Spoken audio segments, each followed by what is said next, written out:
بسم اللہ الرحمن الرحیم اللہم صلی علی محمد و آل محمد۔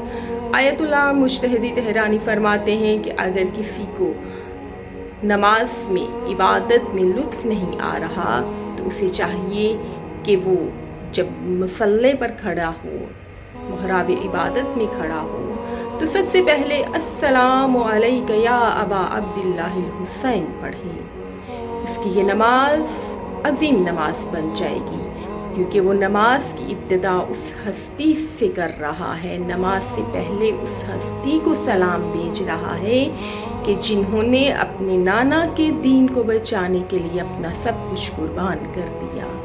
پروردگار سے دعا ہے کہ اللہ ہم سب کو معرفت محمد و آل محمد عطا کرے اور ان پاکیزہ ہستیوں کے صدقے تمام مومن و مومنات کی مشکلات کو حل فرمائے۔